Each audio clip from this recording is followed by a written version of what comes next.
I'm Meg Hafdahl, and I'm the author of many short stories, including audio plays for the Wicked Library and The Lift. I'm also the author of the nonfiction books, The Science of Monsters, The Science of Women in Horror, and The Science of Stephen King, which is coming out October 6th. And I co-author those with my co-host of our podcast, Horror Rewind, Kelly Florence. And I also am a very happy author for Inklings Publishing.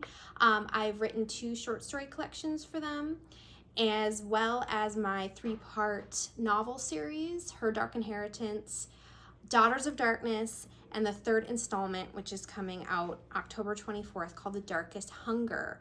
And that kind of leads me into why I'm reading this short story today. This is from my collection, Twisted Reveries, 13 Tales of the Macabre. This came out in 2015. The reason I'm reading this story entitled Willoughby is because Willoughby has become like a very important part of my fictional life.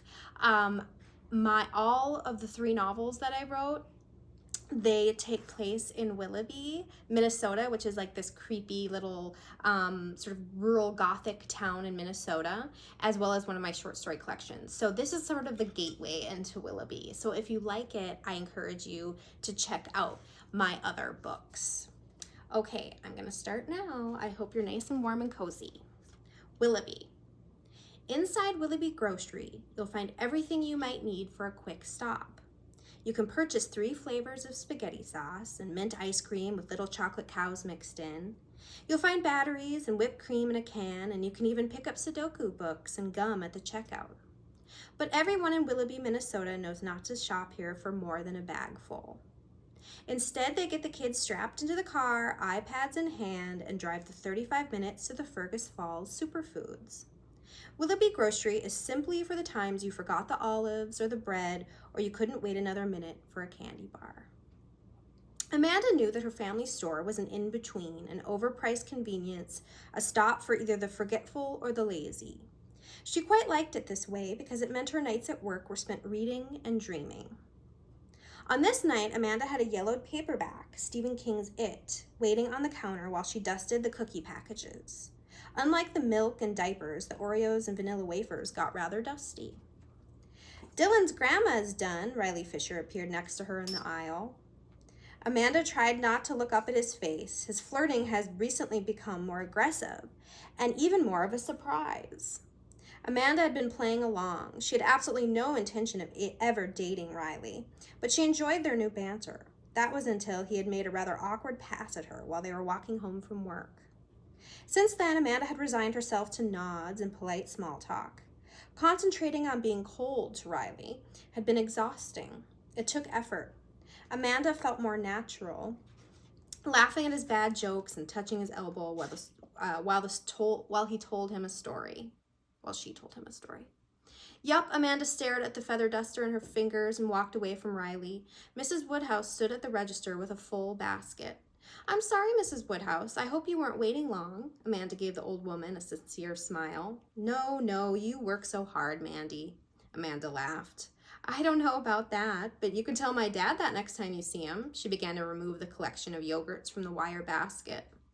Each yogurt had an individual orange price sticker. Amanda punched each digit into the register with careful consideration. She wished they had a fancy scan system like Superfoods that gave a satisfying beep for each item. Amanda typed in the codes for 2 red delicious apples and a bag of sweet corn. Amanda bagged Mrs. Woodhouse's purchases while the old woman struggled to get her checkbook out of the purse. Riley stood at the front of the store. He waited to walk Mrs. Woodhouse home. It was the aspect of his job he seemed to actually like the most. He carried plastic bags for the elderly citizens of Willoughby. Riley told her how he enjoyed getting outside, breathing in the fresh air, and sometimes he even got tips. "That's $11.42. A pen, dear?" Amanda handed Mrs. Woodhouse a pen, noticing the yellow crocheted checkbook cover she'd seen hundreds of times before. Amanda was instantly bothered by the familiar object that Mrs. Woodhouse held in her creased hands. It was the wrong time. She had never seen that hideous strip of material at night. "It's so late." "You're never here this late." Amanda motioned toward the large window that looked out on downtown Willoughby. It was deep black night, and there were only a few minutes left until close. The street was already dead. This was a farmer's town, after all. "Oh, yes, just wanted to make a run.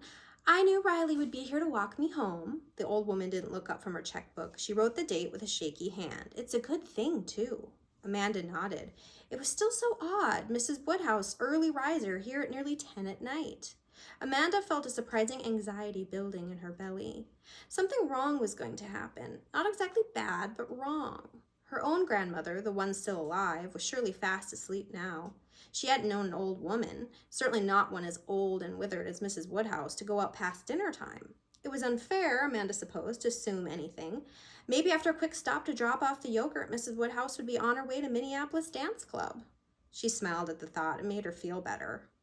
"It's a very good thing," the old woman repeated. She stopped writing in order to fish a tissue out of her cardigan pocket.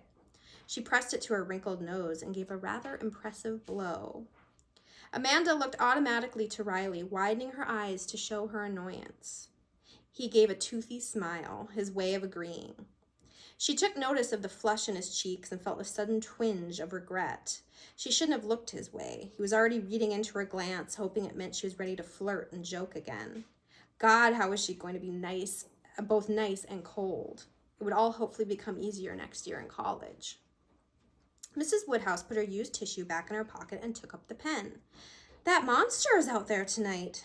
"Sorry?" Amanda felt as though she had been physically slapped back into the moment. The old woman sighed. She finished up her signature, which was just a mess of pointy lines and scraggly curves.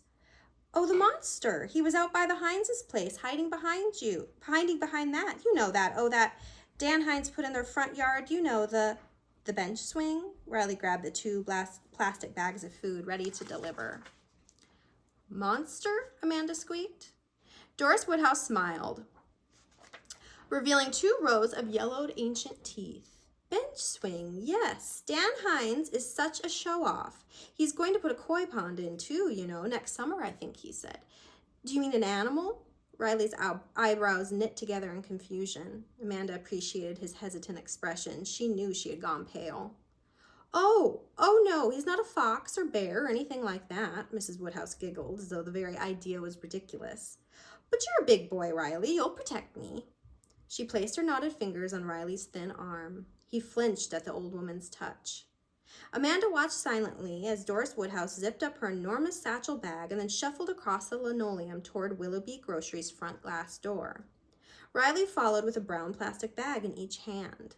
He turned toward Amanda and shrugged. "Good night, Mrs. Woodhouse. I'm sure Riley will keep you safe." Amanda hoped to laugh casually as though she was in on the joke, but an odd sound escaped, wooden and fake. Riley rushed ahead and pushed the door open. Mrs. Woodhouse raised her hand and gave a quivering wave. She shook, not from fright, but from the inevitable damage of time. The bell sounded as the door swung shut behind them. Riley Fisher and Doris Woodhouse were enveloped by night. The fluorescent store lights reflected on the front windows, making it impossible for Amanda to see the 2 figures heading down Main. Immediately, Amanda sensed a stifling loneliness. The Coca-Cola clock ticked like thunder above her head. It was 6 minutes to 10, close enough. Amanda had to mentally force her feet to move from the place on the floor. She ran to the door and twisted the sign to read closed. Her dad, of course, would have visibly shuddered at the notion of closing early, but Amanda was 18 now and in charge. "Monster," she whispered to the empty store. The word held some sort of power she couldn't explain or understand. Amanda felt a sudden chill from within, a feeling as though she had overlooked something important. It was the same icy ache that overcame her a few weeks ago when she had crawled into bed and suddenly remembered that she had left her essay on British romanticism in the library printer. But this was worse. Amanda locked the deadbolt. Riley would just have to knock if he wanted back in. He would be back. His phone and Velcro wallet were tucked under the register. She busied herself with the closing routine.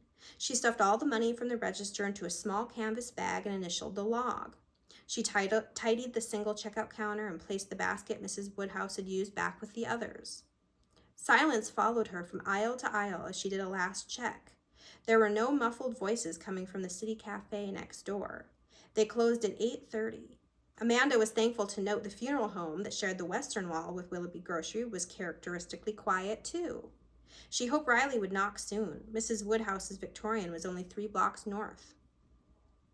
Amanda chided herself for being scared, for letting the old woman's words shake her. In less than a year, she'd be away from Willoughby, studying literature at the Maine U. She'd be in a dorm with a stranger. She might need to walk at night on unfamiliar streets. She'd have to get tough. Yet somehow the familiar roads of Willoughby were more frightening. Somehow she believed monsters. Her little town, her place, it had shadows. She knew this. Amanda waited. The clock thudded in rhythm. Why was that clock so damn loud? Amanda cupped her hands on either side of her face and pressed her nose to the front window. There were 2 dim street lamps revealing nothing but an empty street. There was no wind to push a styrofoam cup down the concrete. There was no drunk hiccuping while he straddled the curb. Main Street was an abandoned film set, a photograph. Lanky, awkward Riley did not appear. Amanda pressed her eyes closed and wished. She promised herself that once he arrived and she would hug him and rub her face into his concave chest. Riley could read whatever he wanted to in her touch. She just wanted to be anchored, to be back in the world where she didn't actually believe Doris Woodhouse. She wanted him to make a stupid joke and, God, maybe even try to kiss her. That would remind her that she was just a silly girl in a silly town occupied by nothing scarier than Mr. DeWitt, the aggressively racist 90-year-old. The clock read 12 minutes past 10. He had left her. Riley had continued on home. She was sure of it now. He had a stick of deer jerky between his lips, and he was in a game chair starting up his Xbox. Ass. Amanda steeled herself. She would have to walk alone tonight. She couldn't even text him. His phone was still secure inside the store. She grabbed the canvas bag of cash, her own phone, and the house keys from the drawer, pushing them all into her small backpack. She chided herself for not biking to work that afternoon. She'd had the urge to walk instead, so now she'd stranded herself with only her feet to carry her. Monsters aren't real, Amanda told Willoughby Grocery. Her body didn't believe her. Her stomach ached, her mouth was dry. She unlocked the door, pushed it open, and then used the keys to lock it from the outside in one fluid motion. Amanda walked into nothing. No one was on Main, no car headlights cutting through the gloom, and no couples on a walk enjoying the mild fall night. This is Willoughby, her home. Yet Amanda couldn't shake her fear, couldn't forget the word monster as it pounded in her head with the same predictable beat of the Coca-Cola clock. She passed the funeral home and then the drugstore, and then she met with the curb where Main intersected with Ash. She walked onto Ash Street sidewalk into the darkness. All the houses were still and black. Everyone is asleep. Jesus, it's Friday night. Amanda noticed a blue flickering light from the Hines' living room. Thank you, thank you. At least Dan Hines watches the late news. She stopped. The Hines' white bench swing rocked as though it were caught in a breeze. Amanda didn't feel anything in the air but the absence of wind. The monster, he was hiding behind that. You know that. Oh, shit! Amanda's legs were heavy. That familiar chill rattled her heart. That overwhelming notion she had forgotten something vital rushed inside her mind. You're a big boy, Riley. You'll protect me. She pitched forward, her dense feet, seemingly encased in cement, wouldn't budge. Amanda spun her arms frantically, searching for an impossible rope or invisible life raft to save her from the night. Amanda begged her feet to move. The swing rocked noisily, moved by some alien force in the windless night. She had a sudden memory of Riley, much younger, with a smooth, craterless face.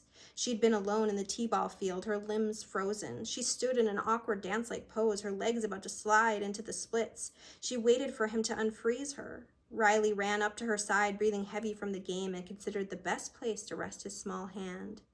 He touched her on the nose with one finger, and she imagined herself like a magical toy from the Nutcracker, awakening into a new reality. She ran ahead of Riley into the open field. It had been the summer before 5th grade, and it had been undoubtedly their most epic game of freeze tag. Amanda wished Riley was there now to press her on the nose so she could unfreeze. Instead, she focused on the unnatural movement of the Hines' swing. It moved with a jittery, unpredictable clatter that made Amanda think of something animal, something rustling beneath it. It wasn't an animal. Amanda knew this, as well as she knew that there was no one on the streets of Willoughby to help her. She looked up Ash and saw the outline of Doris Woodhouse's imposing Victorian.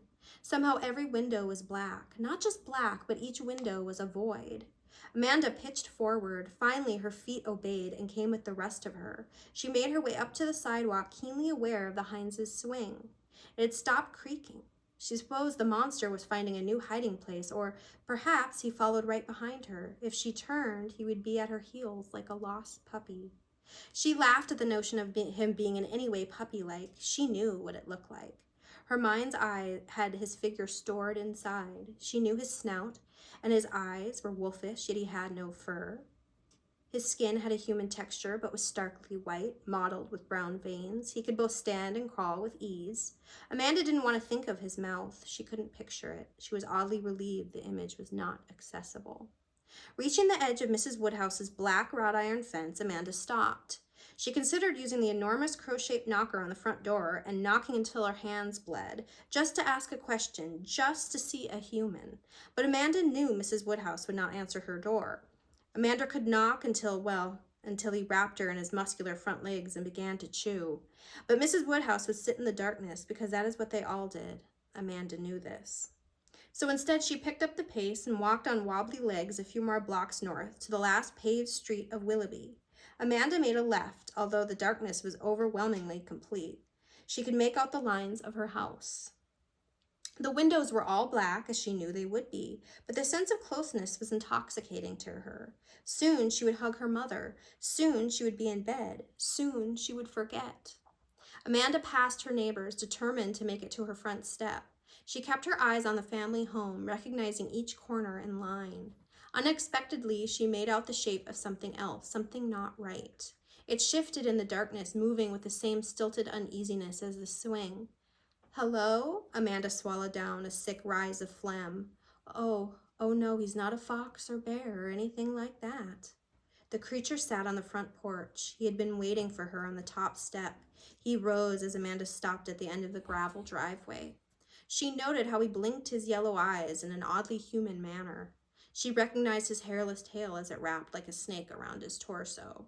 Amanda dropped her backpack. It was now, in this moment, at the end of her drive, that it all came crashing into her. She knew this monster. She knew him as well as she knew all the residents of her tiny town. He was there. He was always there. He had been born in Willoughby, and like most of the residents, he would stay there until he died, if he died. Amanda found no comfort in this new realization and instead began to run back up the street into the blackness. He was behind her, of course, and she knew why. It was past 10, and she was alone, and she'd forgotten. She began devising a safe route, but then a thought struck her. Was there really a safe way? Amanda found herself in the Olsons' yard. Just like every other house in Willoughby, the Olsons' was murky and quiet. She didn't bother screaming. Her throat was full of salty mucus and her lips were pressed together in a line. The monster's jaws were wide and noisy. He made guttural growls as he ran behind her. He sounded more annoyed than hungry. Amanda pulled herself over the Olsons' chain link gate and fell onto the paver stones that wrapped around the house leading to the backyard. She followed the stones, vague rectangles in the night, much like Dorothy on her yellow brick road. She followed them like they would lead her to another reality, another town. Instead, they brought her to a small shed, inevitably stuffed with rusted tools and also inevitably locked. The wolfish creature gained on her. He wasn't running, but he rather crawled on all fours. She looked over her shoulder and saw his glowing eyes just on the other side of the Olsons' backyard. He paced by the gate, watching her, breathing and drooling. Even on his knees, he was enormous. Had he always been so big? Amanda didn't know. She had never been this close to him, close enough to feel his angry heat. When she locked up Willoughby Grocery, Riley had always been there to walk her home. And how had he gotten home? She had never asked herself this before. He just always had, and she'd always forgotten. She was sure he forgot too. Everyone in Willoughby did. She knew this now. She knew they all forgot. Amanda stared back at her stalker. She began to accept her fate. It was past 10 and she roamed Willoughby alone. That was just unacceptable. The thing with Claus, he didn't have a name, although Amanda thought at that moment as she pressed her body against the side of the tool shed that he should have a name like all town mascots. Like all town mascots. Knew she had broken the rule. She was fair game. She actually felt a strangled laugh push through her lips. The creature watched with his jaundiced eyes. He swayed upon his hind legs and then actually sniffed the air like Amanda's dachshund did before he settled on a spot to squat. Amanda wanted to laugh again, but decided against it. She covered her mouth with a shaking hand, conscious of the monster's rage. He was going to eat her, and it was going to hurt. Amanda had that cold sensation that one she got when she forgot something. She felt the cold, prickly pins on her arms and frozen ice in her belly, her book. She had forgotten it on the counter next to the cough drops and gum. Well, it didn't matter now, did it? At least her book was safe. It wouldn't be chewed and swallowed like she was going to be. "We're open till 10, Amanda told the monster. He shifted somehow back and forth, insect-like. Amanda knew he could shift like that across the grass and kill her in less than a second. He could rip her with his teeth. No, they weren't teeth. Amanda remembered why she'd forced the image of his mouth from her mind. His jaws crunched with needles, thousands of them. When he opened his mouth, the sharp barbs would shine in the moonlight. It would be like a smile before he shoved her down his ravenous throat. She knew that now, and she had known that before, but she'd always forgotten. Amanda took a small step backward and then another. He didn't move forward, but he shifted to the side. She swallowed more salty fear, hoping the vomit wouldn't come. If she stopped to spit, that would surely be the vulnerable moment he would take her. She couldn't think of that now. She wanted to think of Riley unfreezing her limbs, of her dad stocking shelves, of her mom reading Emily Dickinson poetry to her. Her last thoughts might as well be pleasant. Maybe that would make her taste bad. Maybe fear was delicious. Amanda dared another step backward. She was in total darkness. She regarded the moon, an unhelpful sliver. There was no porch lights illuminating her or the creature. Although she couldn't really see it, she knew there was a shovel. She sensed the presence of it next to her, behind her, really. It was propped against the shed. Mr. Olson had used it to dispatch a pesky groundhog that evening. She knew that, too. Her hands found the wooden handle. It was smooth. Amanda picked up the shovel and swung it in front of her with all the bravery she could muster. She thrust the implement up behind her shoulder, bringing it down to hit the ground again. The monster shifted. This time he shifted right in front of her, inches, and she hit with full force. The air pushed out of his jaw of needles, and he fell to his abdomen in the grass. Amanda raised the shovel and came down again. She couldn't untangle her sounds from his. They both panted and squeaked and growled. Amanda hit him again and again. She felt warm fluid on her face and arms. He lay beneath her, hurt but not dead. She could see only night, the wolfish thing gurgle below her, a pile of shadow, a lump of dirty clothes, an amorphous nothing. She dropped the shovel and ran from the Olsons' yard, leaping the gate in one clumsy jump. She ran to her driveway, covered in warmth but still cold in her stomach. She had to remember. She could hurt him. He bled. He couldn't die, but he could be stopped, temporarily immobilized. She could hurt him and win and go home. She had to remember to ask Riley if this is what he did each night, if he used a shovel or a gun or a hammer or an axe. She had to ask Doris Woodhouse what she knew about the monster. If she remembered, she had to remember. Amanda's leg burned. She had hit her own shin with the shovel and the blood spilled onto her sneaker. Maybe that would help, the stitches and the pain. Maybe they would help her remember. She just had to remember. Amanda's dachshund, Toby, greeted her at the door. He twisted his long body in excitement and worry. Dim light shone from her parents' bedroom. Amanda pulled herself over the threshold and fell into the front hall. Toby licked her injured leg, trying his best to clean her up. She kissed his head, thankful for his kindness. She was safe. She felt it instantly. She got up and hobbled to the light at the end of the carpeted hall. "Hey, Mom." Amanda poked her head into the bedroom. "I'm home." Amanda's mother looked up from her book. Her husband slept beside her. "Did Riley walk you home? It's so late." She couldn't see blood. Amanda nodded. "Yeah, Mom, he always does." She didn't lie. Amanda knew Riley must have walked beside her, his signature bottle of pop in hand. She looked down at her wound. It was just a scratch. She would look for a bandage in the bathroom. "What's wrong?" Amanda's mom raised her head from the pile of pillows and watched her daughter. Amanda looked pale. "Nothing. I just forgot something." Amanda sensed the familiar ice in her veins. "Huh, what?" It came to Amanda then, what she had forgotten. "Damn, my book. I was going to finish it." So that is Willoughby. Thank you so much for watching. And if you'd like to follow me, I'm at Meg Hafdahl on Twitter and also at Horror Rewind if you want to know more about our podcast. Thank you to Inklings Publishing and happy reading, spooky readers.